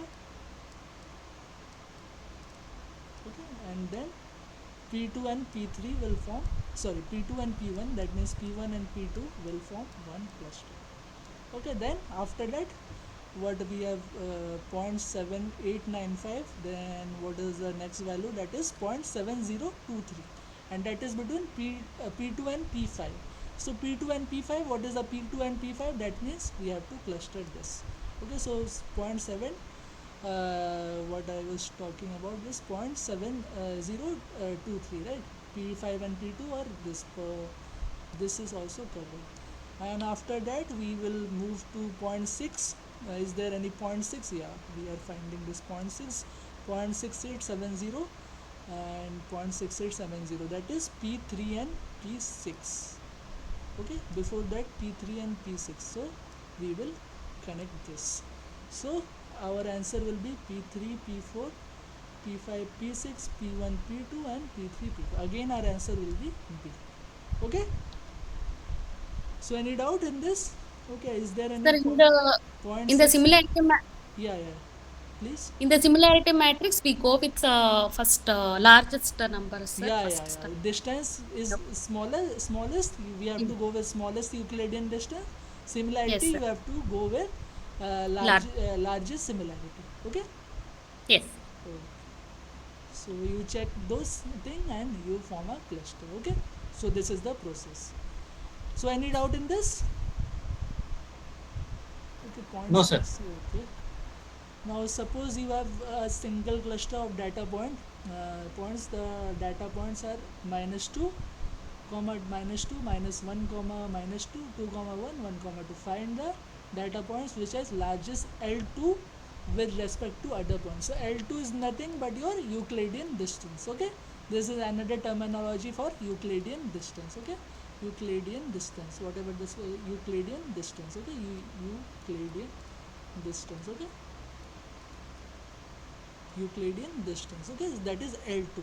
So L2 we have to find the data point which has highest average L2 with respect to other data points. So we have to take one data point and we have to compute the distance between the data point, and we have to do the average process. Okay, we have to do the average process. So for first data point -2, comma -2, we have to find Euclidean distance with this. Okay, this, then this, and then this. Okay, and we have to do the average. Similarly, we have to do for the second data point, third data point, and fourth data point. We have to find that which have the following as the highest average distance. So highest average distance, whatever will be have the highest average distance, that is 3.67 coming according to my calculation. So option E is your correct answer. Okay, so any doubt in this?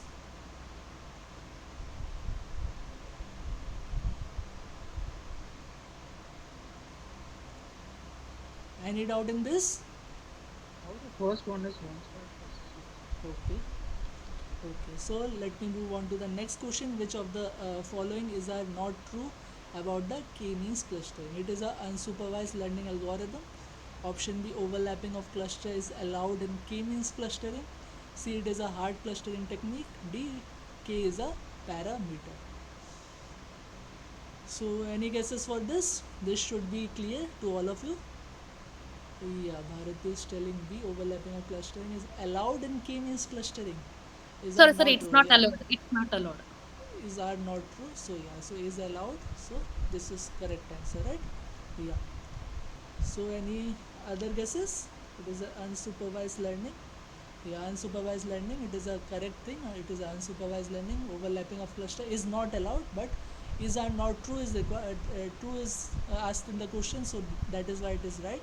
It is a hard clustering technique. Again, it is a true statement, but we have to find which are not true. So again, this is not the option here. K is a parameter. Again, it is a true. K is a parameter that we have to predetermine before our clustering. So predefined before our clustering. So again, this is true. So what is the false statement? False statement is this. So we have to find out the false statement. So that is why option B is the correct answer. Okay. So overlapping of cluster is not allowed in K-means clustering, as it is a hard clustering technique. So that is why option B is our correct answer, because it has been told in the question which is are not true. Okay, so that is why this is not true about k-means. So that is why option B is the correct answer. So is it clear to all of you? Yes, sir. Yes, sir. Okay. So let us go towards the next question, which is probably the last question of our session.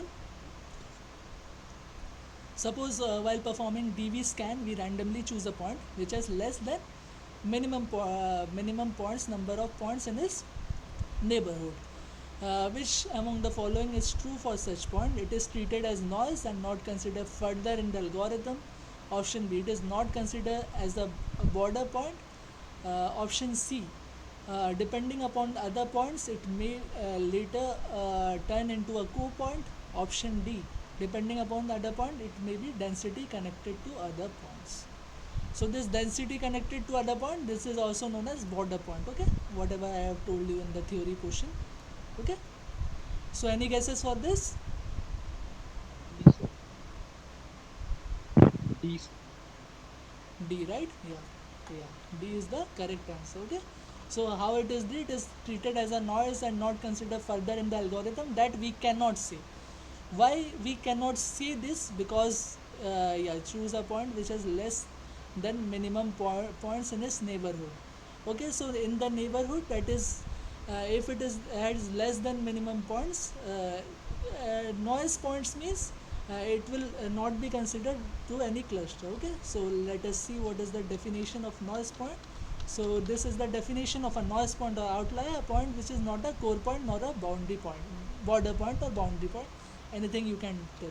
But if it has less, if it has if it has less, if choose a point which has less than minimum points in its neighborhood. Okay, so that can be a border point. Okay, that can be a border point. Okay, that is, if it is a border point, then it is not a noise point. So that is why this is not correct. Now it is considered, it is not considered as a border point. No, it is considered as a border point. So that is why it is false. Depending upon the other points, it may be later turned into a core point. It cannot be turned into a core point because it has number of neighbors in its neighborhood that is less than minimum points. But a core point should have number of neighbors in its neighborhood more than minimum points. So that is why option C is also false. Now depending upon the other point, it may be considered as a density connected to other point, that is border point. So option D is the correct answer. Okay, so this is the explanation. Since there are less than minimum number of points, it is not a core point. So that is why it is not a core point. That is why the C is incorrect answer. However, it can be considered as it cannot be considered as a noise. Why? Because since there exists a core point whose neighborhood this point lies, it can be a border point. So yeah, it cannot be considered as a noise point because a noise point is a point that is neither a border point nor a core point, but it can be considered as a border point because it is it has number of neighbors less than minimum points. So yeah, it can be considered as a border point. So that is why option D is your correct answer. Okay, so any doubt in this? No, sir. Okay, so by this I am ending the session for today. Any further doubts in this session? Sir, please go back to the 8th question, sir. 8 question, okay. Hmm. Eight That question. Euclidean Yeah, distance yeah, tree. yeah, yeah, yeah. What is your doubt? This one, so first data average distance, you tell me this one, first Here one, it sir. has been told the data points are this. These are your 4 data Hmm. points. Okay, find the Hmm. data point which has highest average distance with Hmm. respect to other points. So with Hmm. respect to other point, you have to find the highest average distance. Okay, that you have to find which has the point which has the highest average distance. So how you will calculate minus 2 comma minus 2? You have to calculate distance with respect to other points. So minus 2 comma minus 2 you have to calculate with minus 1 comma minus 2. So how, what is will be the equivalent distance for this? Minus 1 minus minus 2, that is minus 1 plus 2. Okay, minus 1 plus 2 whole square plus minus 2 plus 2, that means 0. Okay, 0 square. So that is 2 minus 1, that is 1, that is why 1 square plus 0 square. So that is why this is the distance of minus 2 comma minus 2 with respect to minus 1 comma minus 2. Is it clear? Yes. Now, Yes, sir. yeah, The minus 2 comma minus 2 with respect to 2 comma 1, that will be equal to 2 plus 2 and 1 plus 2 whole square. So 2 plus 2 is 4, that is why 4 square. 1 plus 2 is 3, so that is why 3 square. So root over this, so that will be Euclidean distance of this point, first point with respect to third point. Now Euclidean distance of first point with respect to fourth point, that will be equal to 1 plus 2. Okay, 1 plus 2 square, that is 3 square, then 2 plus 2 square, that will be 4 square. Okay, so that is divided by average, because you have to find out average. So that is why there are 3 distance, so you have to divide by 3. So that is 1 plus 5 plus 5 divided by 3, that is 3.67. Similarly, you have to do for point 2, point 2, 3 and point 4. Whatever the average distance will come the highest, you have to mark it as the correct answer. Okay? yes, sir. Okay. So by this I am ending the session for today. Okay? Thank you, sir. Okay. Sir, Yeah, yeah, please. Yeah, please. that week 10 recording when it will uploaded? Today only I will upload. Okay, okay, sir. You just go to your swam portal. In your swam portal, wherever there are week 1, week 2, week 3, like that, in the below there will be something called problem solving session. Okay, when you will click that Yes, sir, problem yes. solving session, you will be directed to a Google sheet. In that sheet, you check my name. What is your my name? You check the week 8 or week 9, whatever lecture you want. This is the week 10, right? So I will be uploading after the class. So up to week 9 will be available now also. But week 10 I am recording now. So week 10 will be available by tonight only. Okay? So week 10 there will be Yes, a sir, link yes. for week 10. You just click that and you will be directed to this. Okay? Yes, sir, yes. Okay. Okay. So bye everyone. Thank you, sir. Okay. Thank you, sir.